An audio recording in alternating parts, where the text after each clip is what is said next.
The adapter pattern makes incompatible interfaces work together. It wraps an existing class in the interface a client expects, letting two mismatched parties finally collaborate. Our checkout depends on a payment processor interface, whose pay method takes an amount in dollars. Then we buy a third-party bank gateway. Its only method is sendPayment, taking cents and a currency. When checkout calls pay on the gateway, the code won't compile. The shapes don't line up, dollars versus cents, one argument versus two. Look at this tempting fix. Checkout calls gateway.sendPayment directly, multiplying the amount by 100 and passing the string USD.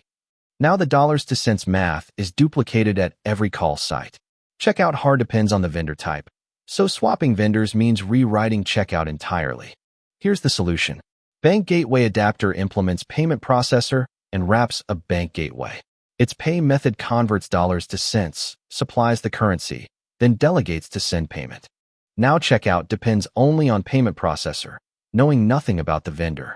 The dollars to cents conversion lives in exactly one place, inside the adapter. Look at the structure. The target, PaymentProcessor, defines pay.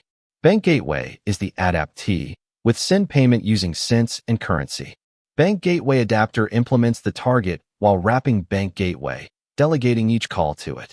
Checkout depends only on the target, knowing nothing about the gateway behind it. Look at the before version.